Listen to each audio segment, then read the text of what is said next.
일반적으로 원유 정제탑에서 1차로 단순 정제를 하면 가장 많이 나오는 성분이 벙커 CU와 아스팔트다.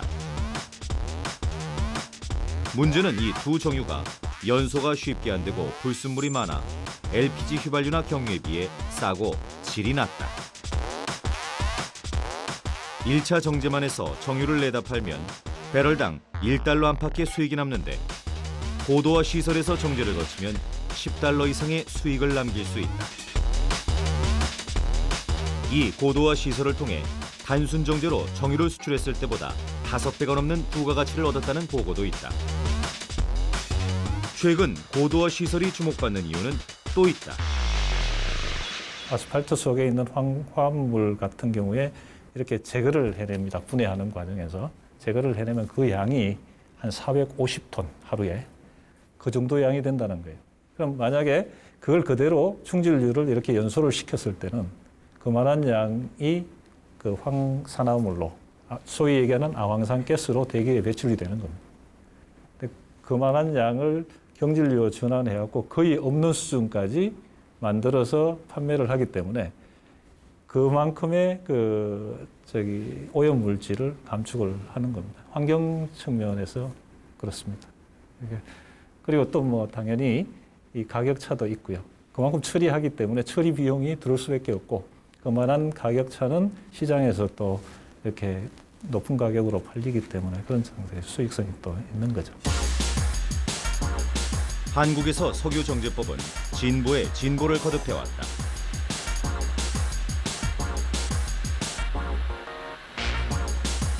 (1964년 4월) 국내 최초로 3만 5천 배럴 규모의 정유 공장이 울산에서 가동된 이후 정제탑에서 정제한 원유를 다시 한 번 더 정제해 부가가치를 높이는 고도화 시설이 1995년 9월 완공된다. 바로 고도화 시설이다. 현재 한국의 고도화 시설은 2002년 이미 세계 5위의 규모로 올라섰고 2011년 현재 아시아 최초, 최대 규모의 경쟁력을 자랑한다. 고도화 시설이란 정제탑에서 1차로 걸러진 정유 중 값싼 벙커 CU나 아스팔트를 다시 정제해 휘발유, 등유 등 값비싼 정유를 만들어내는 곳이다. 현재 한국의 고도화 공정의 방법은 크게 4가지.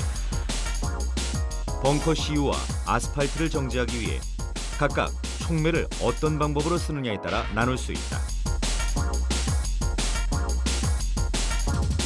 일단 그 원유를 아까 말씀드렸듯이 원유를 사오면은 그 크게 중류 디스틸레이트하고 저희들이 합니다. 아주 쉽게 일단은 분리가 되고요. 그 다음에 분리가 안 되는 그 가장 무거운 유분, 그 휘발이 되지 않는 부분을 그 잔사유라고 부릅니다. 우리말로. 영어로는 이제 뭐 레지드 크루드 또는 리듀스드 크루드라고도 합니다.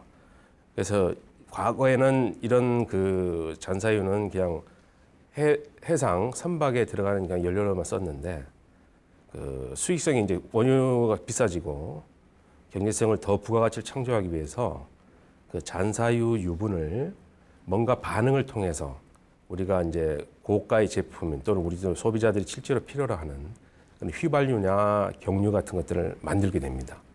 그런 만드는 과정이 그 중에 하나가 여러 가지 기술이 있는데 그 중에서 가장 그 보편적으로 많이 쓰는 기술 중에 하나가 그 FCC 공정입니다. 이곳은 전남 여수에 위치한 고도화 시설.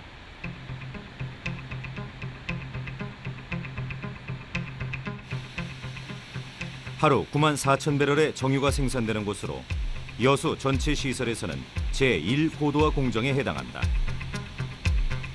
겉보기엔 다 똑같아 보이는 시설 같지만 반응기와 파이프 안에서 일어나는 모습은 크게 다르다. 우선 이곳은 벙커 CU를 정제해 휘발유, 등유 등을 빼내는 곳. 공정을 수행하는 데 필요한 온도는 514에서 524도 사이. 상당한 고온에서 이루어지는 작업이라 시설 가까이 서 있는 것은 쉽지 않다.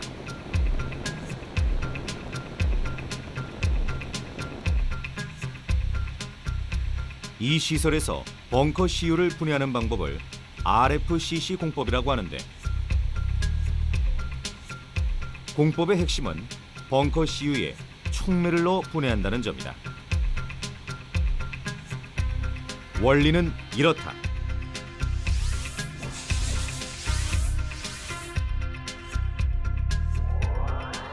반응기 속의 온도는 약 525도이며 약 3kg의 압력을 가하고 촉매제를 넣어준다.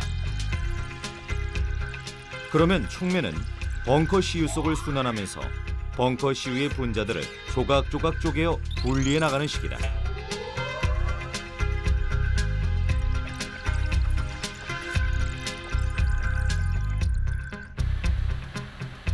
이 과정에서 관계자들이 가장 공을 들이는 부분이 바로 촉매 투여 과정이다. 어떤 촉매제를 어떻게 쓰느냐에 따라 좋은 정유가 많이 만들어질 수도 적게 만들어질 수도 있다. 그렇다면 촉매제는 어떻게 생겼을까?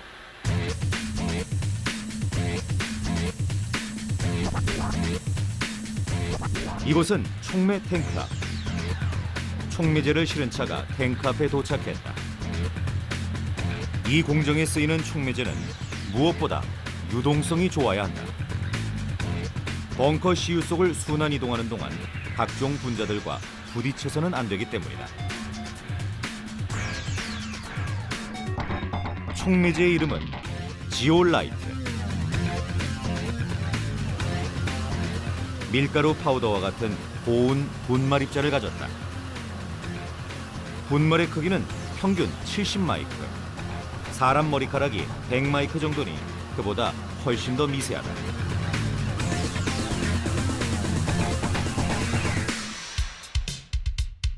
그렇다면 촉매제가 들어간 반응기 안에선 대체 어떤 일들이 일어나고 있을까? 촉매가 하는 역할을 눈으로 확인하기 위해 간단한 실험을 해봤다. 여기 이산화망간니즈산 칼륨이 들어있다.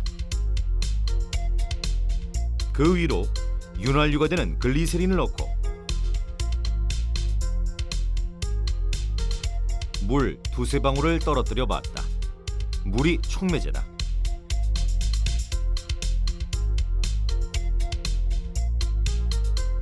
잠시 후 연기가 피어오른다. 그리고 순식간에 불이 붙었다 꺼진다. 이산화망간니즈산 칼륨이 물을 만나 분해되어 기체가 발생하는 과정이다.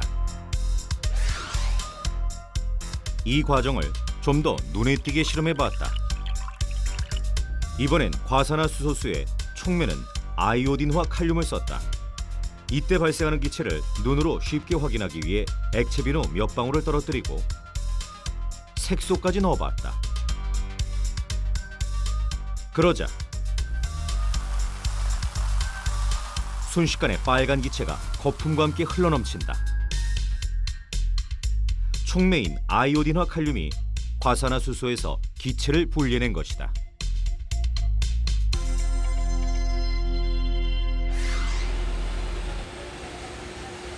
RFCC 공정시설에 있는 반응기와 파이프라인 안에서 일어나는 과정도 이와 비슷하다. 단순 정제 시설에서 가져온 벙커 CU가 촉매를 만나 조각조각 깨어져 분리가 된다. 벙커 CU와 촉매가 만나 반응이 이루어지는 시간은 불과 2~3초.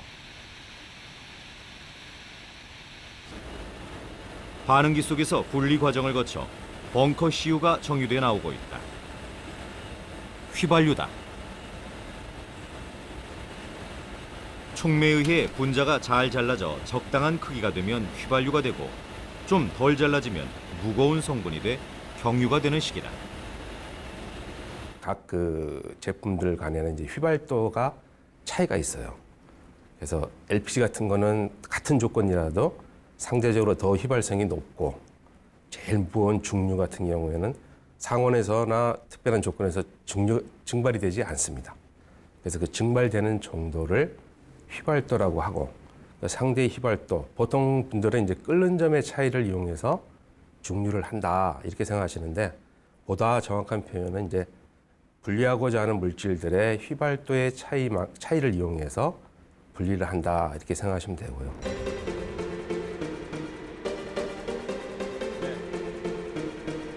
이곳은 수소로 벙커 CU를 분해하는 또 다른 고도화 시설이다. 수소를 이용한 분해법인데 촉매 공정에 수소를 더한 것이다.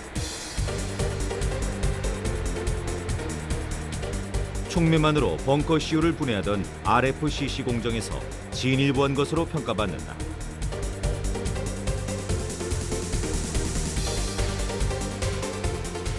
수소를 이용해 벙커 CU를 분해함과 동시에 황과 질소까지 제거할 수 있다. 공법의 원리는 이렇다.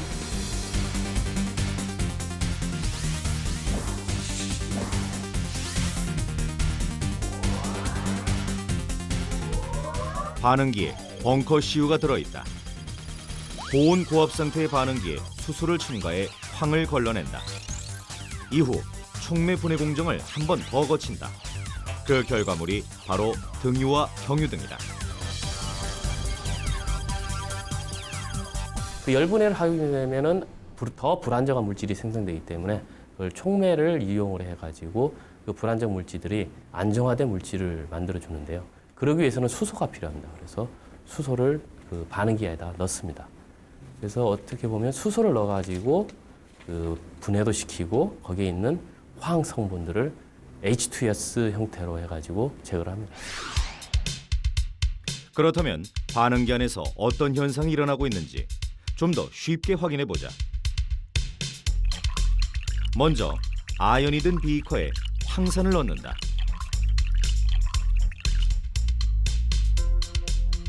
그러면 아연이 황을 만나 수소 기체가 발생한다. 수소 발생 장치의 원리다. 이번엔 구리로 만들어진 원뿔에 열을 가해보자. 열을 가하면 구리판이 산화되어 검은 갈색으로 변한다. 그리고 수소 발생 장치를 구리에 씌워본다. 구리판이 원래 색깔로 서서히 변하기 시작한다. 구리가 수소와 만나 반응을 일으킨 것이다.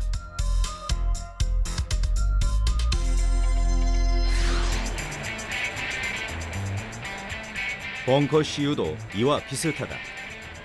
HCR 공정 과정의 핵심은 수소를 이용한 황 제거 과정. 황이 비교적 많이 제거되면 경유, 덜 제거되면 아스팔트가 된다. 하루 평균 이곳에서 정제되는 벙커 CU의 양은 약 6만 배럴. 벙커 CU를 증류시키는 반응기는 무게 1351톤, 높이 65m, 직경 15m로 순수 국내 기술로 제작된 단일 기기로는 세계 최대 규모다. 하지만 남은 문제가 있다. 그래도 걸러지지 않는 아스팔트. 결국 이를 위해 또 다른 고도화 시설이 필요했다. 제1공장의 의미는 가장 값싼 방카CU를 원료로 해서 제1고도화 시설을 지어서 이 방카CU를 투입을 해서 아까도 얘기했지만 바렐당 30불이 나오는 이러한 고부가 가치 제품을 일단 만들었습니다. 그것이 어떻게 생각하면 1세대라고 할 수가 있겠습니다.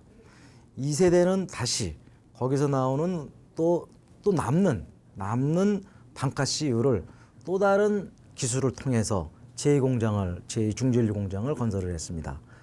마지막 남은 부분이 이것은 저희가 이제 세계적으로 자랑할 만하고 이 부분은 앞으로 저희가 기술 수출을 할 수 있는 부분이라고 할 수 있는 것이 제3중전류 분해 시설은 아스팔트를 원료로 해서 똑같은 기술을 거기다 투입을 해서 더욱 고부가 가치가 나는 이런 제품을 만든 겁니다. 2008년 약 62만 제곱미터의 부지에 VRHCR 공정을 위한 시설이 착공됐다. 축구장 80개 크기의 부지. 완전 가동에 들어가기까지 걸린 공사 기간만 대략 2년 2개월이 걸렸다.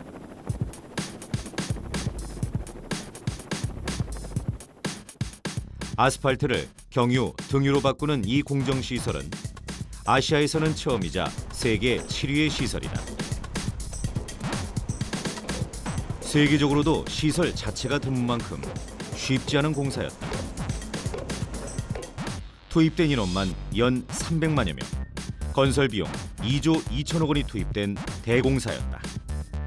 거대한 시설이 들어서는 만큼 땅에 기반을 다지는 작업에도 공을 들였다.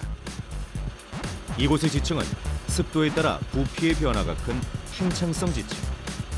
지반이 연약하고 물이 잘 빠지지 않는 진흙벌에 가까운 곳이다. 시공팀은 대형 파일 공사를 감행했다. 지반을 뚫어서 흙을 제거한 뒤 빈 곳에 철근망을 삽입한 것이다. 철근망 하나당 190톤을 지탱한다.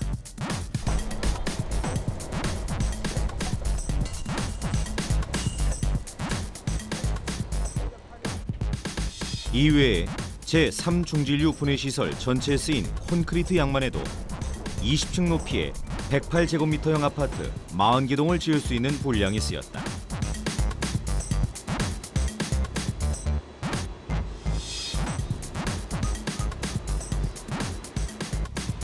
정제탑의 꼭대기인 타워마스터를 세우는 일도 관건이었다.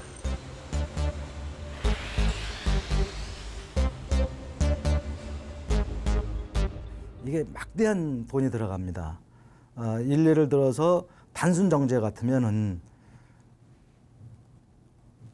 동일한 규모를 건설하는데, 정육공장을 건설하는데 이게 1천억이만 들어가는 이런 부분이 이 고도화 시설을 들 때는 1조가 들어갑니다. 그러니까 10배의 투자비가 필요한 겁니다. 먼저 지반을 다진 후 정제탑의 기초가 되는 직육면체의 철기둥을 세워야 했다.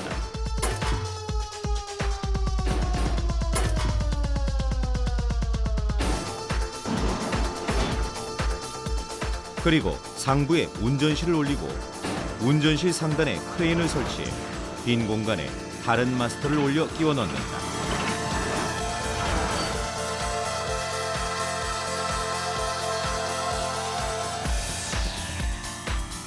이 작업을 반복해 쌓아 올린 정제탑 한 개의 높이는 50m, 폭 4.2m에 이르는 규모다.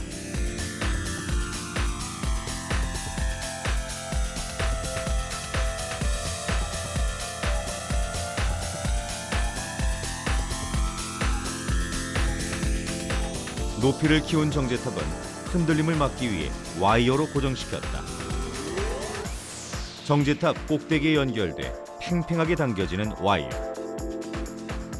총 12개의 와이어가 정제탑을 단단히 고정하고 있다.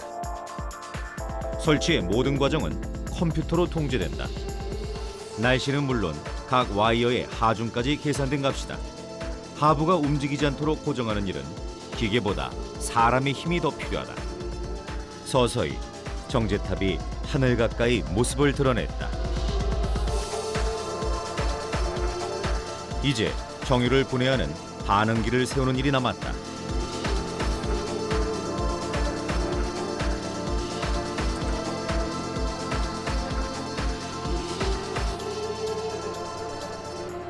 반응기를 들어 올리는 일도 정제탑을 세우는 일만큼 더디고 어렵게 진행됐다.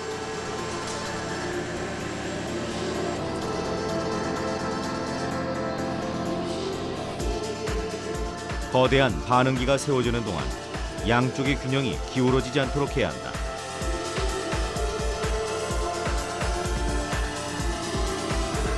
반응기를 지탱하는 와이어에 하중이 골고루 실리지 않으면 금방이라도 반응기는 한쪽으로 기운다.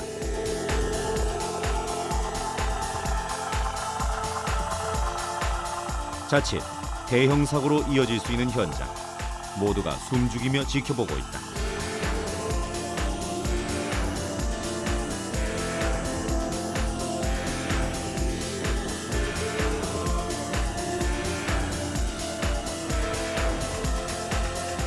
드디어 반응기가 제자리를 잡는다.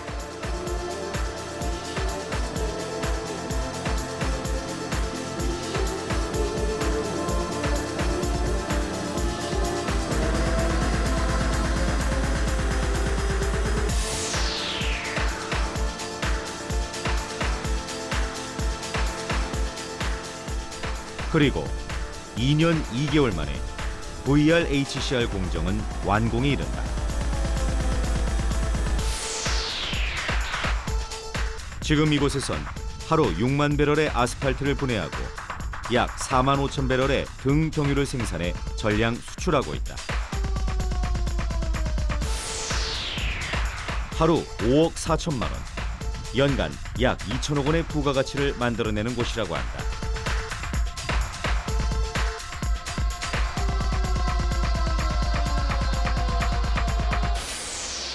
우선은 방카시를 원료로 했을 경우에는 수익성이 바렐당 10불 내지 20불 선이라고 아까 말씀을 드렸는데, 버릴 수밖에 없는 아스팔트를, 도로나 깔 수 있는 이 아스팔트를 원료로 집어넣었을 경우에 가격 경쟁력 면에서는 거의 뭐 2배가 나올 수 있는 30불 정도까지 이익을 낼 수가 있습니다.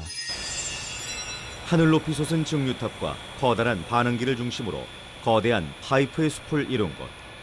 RFCC와 HCR 공정이 벙커 CU를 주원료로 했다면 이곳 VRHCR 공정은 아스팔트 수준의 초중질유를 경유, 등유로 생산하는 것이 특징이다.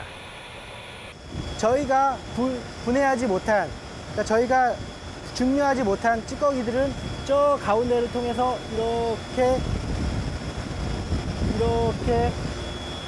해서 이렇게 각각 들어오게 됩니다. 두 개로 나누어지게 됩니다. 예, 이렇게 나누어져서 드럼에 모이게 됩니다. 이 드럼에서 일정 레벨, 그러니까 일정 높이를 유지한 채 점점 저희는 이제 각각의 분해할 수 있는 곳으로 펌핑하게 됩니다. 저희 시스템은 두 가지로 되어 있는데요. 고압 시스템이라고 해서, 고압 시스템은 이쪽 두 시스템으로 되어 있습니다. 이 두 시스템에서 아까 말씀드린 탄소와 탄소의 고리를 깨게 됩니다. 그 탄소와 탄소의 고리를 깬 다음 그 깬 부분들은 저희가 늘 다른 공장에서도 있는 상압 증류탑, 강압 증류탑으로 이동하게 됩니다. 거기서 증류를 하게 되고, 증류를 통해서 저희는 프로덕트를 생성하게 됩니다.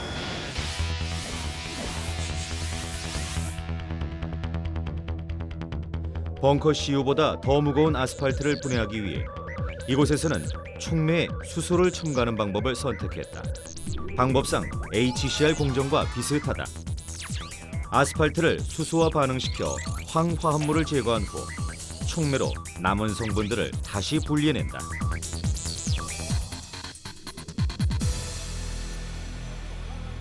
VRHCR 공정에서 가장 중요한 과정은 고압 반응기 안에서 이루어진다.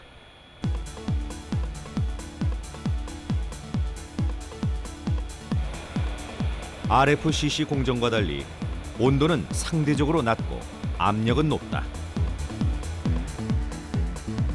200화 이상의 압력에 400도 이상의 열을 가하면 아스팔트가 분해되기 시작한다. 아스팔트는 액체라기보다는 거의 덩어리 가진 상태. 불순물 함량이 많고 휘발도가 높기 때문인데 압력을 높여 이를 부드럽게 해주는 것이다. 지금 2km 이르는 이 복잡하고 긴 파이프라인을 통해 업그레이드된 아스팔트가 이동하고 있다. 이 VRHCR 공정에서 가장 중요한 거는 반응기인데요. 그 반응기와 그다음 반응기 안에 있는 그 촉매를 어떻게 띄우는가, 그런 문제인데요. 여기 있는 촉매는 위로 띄워야 됩니다. 위로 띄운다는 건 뭐냐면, 저희가 흔히 그 라면을 끓일 때 물을 끓고 나서 라면을 넣지 않습니까? 그럼 라면이 둥둥둥 뜨지 않습니까? 그리고 불을 끄게 되면 라면이 면발이 가라앉죠. 이 면발이 가라앉은 상태가 일반적인 그 정유 공장에서 쓰고 있는 반응기 및 촉매의 모습이고요. 저희 이 VRHCR의 반응기는 이 면발이 위로 뜨게끔 만들어주는데, 이거는 촉매하고 그 원료가 서로 접촉하는 시간을 줄여주기 위해서 그렇게 한 거고요. 반응기 앞으로 촉매가 도착했다.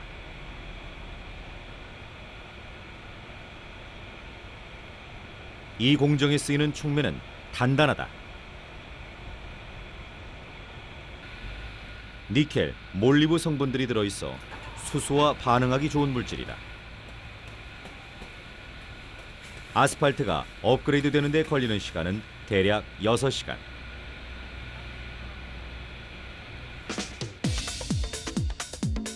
고도화 시설에서 진행되는 모든 공정은 첨단 제어 시스템으로 24시간 관리된다. 거대한 파이프 숲 사이로 사람이 거의 보이지 않았던 이유다.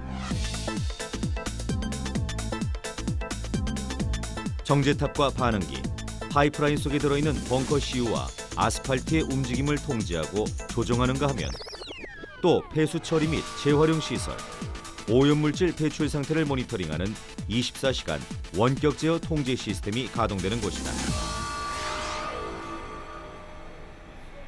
모든 공정 과정을 통해 최종적으로 나온 정유의 품질 적합성 여부도 철저히 관리된다.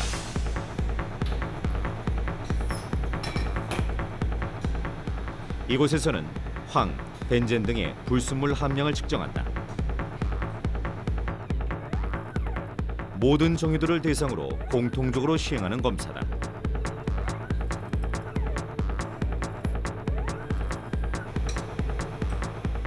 LPG 휘발유에서는 특히 황 함유량 검사가 엄격하다. 또 휘발유의 경우 연료가 연소할 때 이상 폭발을 일으키지 않도록 옥탄가의 수치가 적절한지,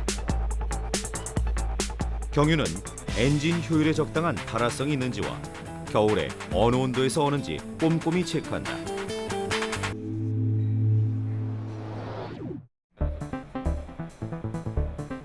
벙커 CU와 아스팔트는 1차 일반 정제에서 나온 저급의 정유. 원유의 찌꺼기에 해당하는 이 두 정유가 고도화 시설의 주요 재료가 된다.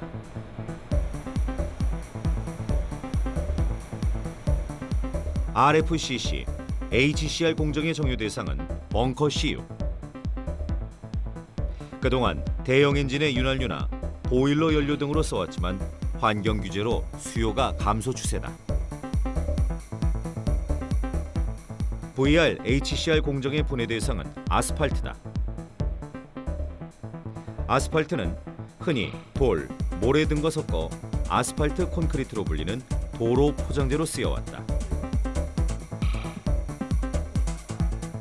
이번엔 RFCC 공정에서 촉매를 넣고 분해한 벙커 CU의 변신을 보자. 무겁고 끈적끈적한 벙커 CU가 부드럽고 가벼운 휘발유와 등유, 벙커 CU로 걸러졌다. 수소에 촉매를 넣고 분해 공정한 HCR 공정에서의 벙커 CU도 마찬가지. 휘발유와 경유, 벙커 CU, 아스팔트로 다시 분리돼 나왔다.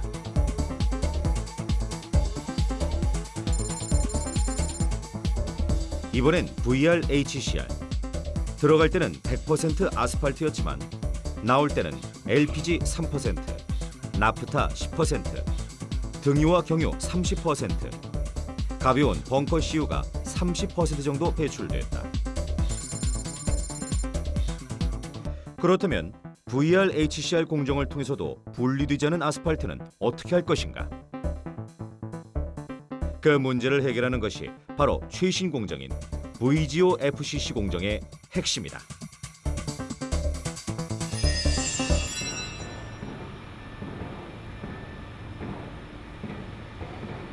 지난 2010년 12월 이곳 여수에서 또 하나의 고도화 시설의 대역사가 착공됐다.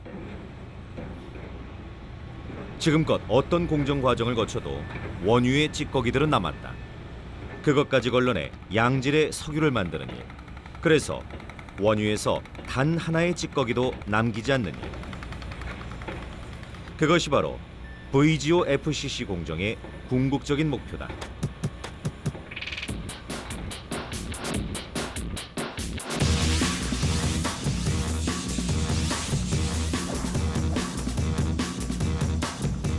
VGO FCC 공정을 통해 정제할 정유는 저유황 벙커 CU. 저유황 벙커 CU에 남은 불순물마저 제거하겠다는 것인데 방법으로는 수소를 이용하지 않고 촉매를 통해 분해하는 방법을 택했다.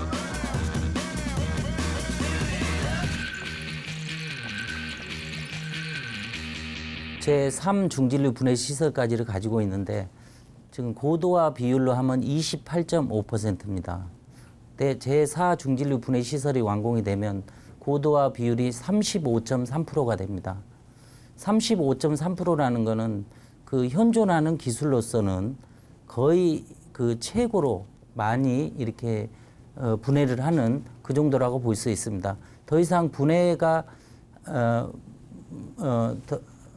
거의 찌꺼기가 남지 않는 그 정도로 거의 다 분해를 하는 것을 의미를 합니다. 보이지오 FCC 공정이 완공되면 하루에 5만 3천 배럴의 중진류를 분해하는 고도화 시설이 될 것으로 기대하고 있다. 이 시설은 온도는 높지만 압력이 낮고 수소를 사용하지 않아 건설 비용과 생산 원가가 상대적으로 낮다. 경제성이 좋다. 또 연간 대기 중으로 배출되는 황화합물 7천만 톤을 감소하는 효과가 있을 것으로 기대하고 있다. 세계의 이 석유 시장이라든지 환경 규제의 패러다임들이 이렇게 쭉 바뀌어 나가고 있습니다. 왜냐하면 이 환경 규제라든지 그 온실가스라든지 이런 이슈들이 있기 때문에 지금 경질류로 수요가 이렇게 전환이 되는 그런 추세입니다. 이건 피할 수 없는 사실이고요. 그래서 이 그 석유 회사들은 이제 현재는 그 중질류 분해 시설을 갖는 것이 이게 선택의 문제라기보다는 이제는 필수의 생존에 관한 문제다 이렇게 지금 생각을 하고 대규모 투자를 지금 하고 있는 겁니다. 비산유국인 대한민국이 우리의 손으로 만들어낸 땅 위의 유전, 지상유전.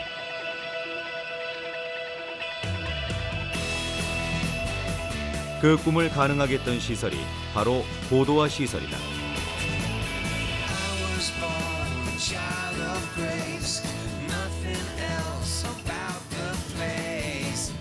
그동안 고도화 설비를 짓기 전에는 저급의 벙커 CU, 즉 아스팔트를 도로 포장 재료로 중국에 싼 값에 팔아왔다. 이제 고도화 시설을 통해 우리의 석유 정유 사업은飛躍적인 발전을 이뤘다. 고유가 상황과 국제 환경 규제의 추세에서도 경쟁력은 낙관적이다. 우리의 고도화 시설, 그 속에 미래 한국의 꿈이 녹아있다.